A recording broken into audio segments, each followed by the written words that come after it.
Praktik ekonomi Islam ditemukan juga di desa, salah satunya dalam bidang pertanian.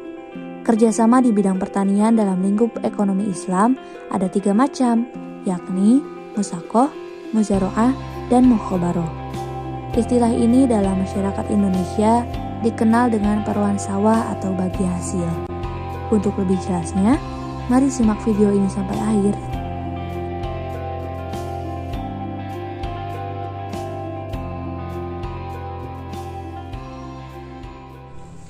Assalamualaikum warahmatullahi wabarakatuh. Saya Adelia Syafira, mahasiswa IAIN Surakarta dari Prodi Manajemen Bisnis Syariah. Kali ini saya sudah berada di Desa Sidaharja, Kecamatan Pamarican, Kabupaten Ciamis, tepatnya di keberadaan Bapak Dalio Purwanto, yang merupakan salah seorang petani yang melakukan kerjasama bagi hasil di salah satu sektor pertanian, yaitu padi. Nah, untuk lebih jelasnya, mari kita langsung saja ke sesi wawancara bersama Bapak Dalio Purwanto. Nah, kali ini saya sudah bersama Bapak Dalio Purwanto yang akan menjadi narasumber kita untuk membahas sistem bagi hasil pertanian. Kita langsung saja ke pertanyaan yang pertama. Kerjasama bagi hasil pertanian di desa ini biasanya disebut apa sih, Pak? Marosawah. Kalau misalnya penggarapan gitu gimana? Penggarapannya biasanya biaya ditanggung seluruhnya oleh si penggarap. Oh, jadi biayanya ditanggung sama penggarap. Iya, jadi yang tahunya Tahu beres aja.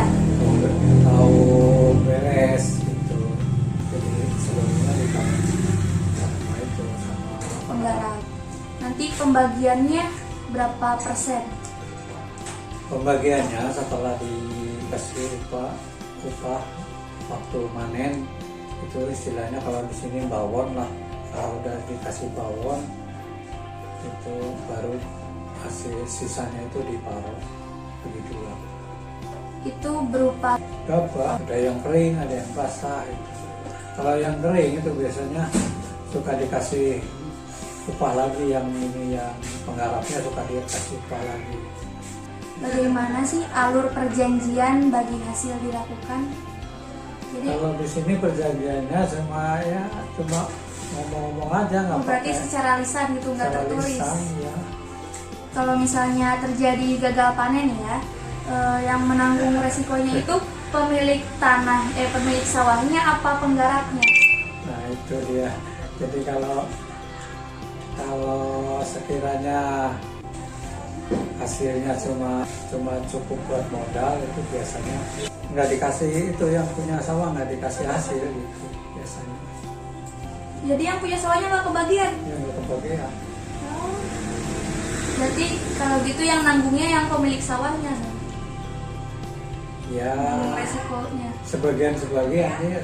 Dalam penggarapan sawah itu ada nggak sih tradisi atau budaya Jawa yang masih dilakukan di desa ini? Waktu sekarang ya nggak ada sih. Sekarang, kalau zaman dulu memang ada, sekarang mah Udah jarang. pada nggak mudik yang muda-mudanya. Kalau zaman dulu tradisinya kayak gimana contohnya? Dulu mah suka kalau mau mulai tanam itu biasa selamatan. Terus kalau mau panen juga selamatan gitu.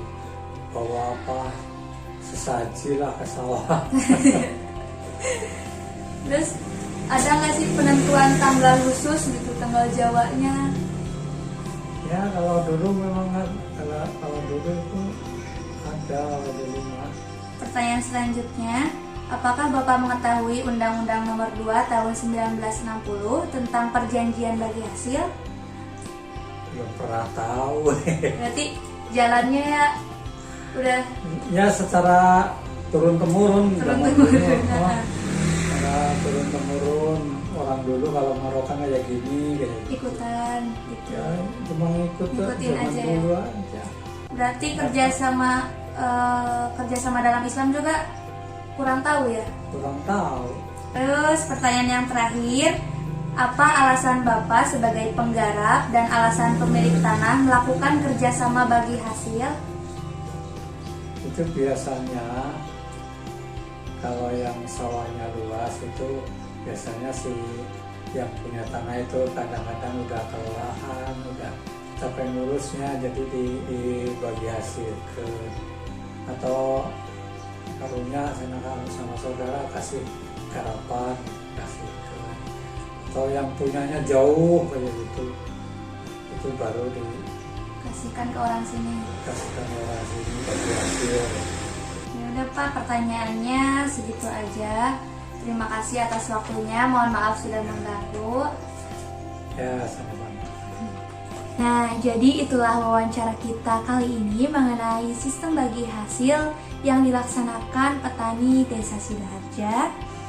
Jadi kesimpulannya, untuk sistem bagi hasil yang dilaksanakan petani di sini kebanyakan melakukan sistem mukhobaroh kalau dalam istilah Islamnya. Jadi kerjasama antara pemilik sawah dengan penggarap, dan modal atau benihnya itu berasal dari penggarap tersebut.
Saka Labu. Bolehkah saya bertanya-tanya seperti dengan Ibu? Yang pertama, apa yang membuat Ibu tertarik untuk membuat toko Muslim Fashion ini? Saya suka dengan fashion, melihat perkembangan saat ini dan menambah penghasilan. Apakah Ibu sendiri dalam menjalankan bisnis ini? Tidak mematok hasilnya terlalu tinggi, yang penting lancar. Selanjutnya, apakah toko ini didirikan oleh Ibu sendiri atau dari bisnis keluarga? Didirikan sendiri. Hal apa yang Ibu lakukan untuk membuat toko ini ada sampai sekarang, meskipun sekarang ini toko Muslim Fashion di sini sudah sangat banyak? Selain mengadakan promo, terus menggunakan sosmed. Untuk barang-barang yang ada di toko ini, apakah Ibu memproduksi sendiri atau membeli barang dari produsen atau distributor? Bagaimana cara Ibu menghadapi para kompetitor lain yang bergerak di bidang yang sama? Melakukan promo, menjual barang-barang yang berkualitas. Bagaimanakah cara Ibu mengatasi karyawan yang kurang termotivasi dalam bekerja atau kurang pandai dalam melayani konsumen? Selama 3 bulan kita training dulu. Selanjutnya melihat perkembangan, kalau ada perkembangan. Jika ada karyawan yang memberikan saran atau kritik kepada Ibu, bagaimana sikap Ibu dalam mengatasi saran dan kritik tersebut? Menerima saran, mempelajari dan mencarikan solusi. Yang terakhir, apa yang menjadi keinginan Ibu untuk membuat toko ini menjadi lebih maju dan berkembang? Selain ingin lebih dikenal dengan kualitas yang bagus, mungkin ruko kali ya. Bikin butik lah.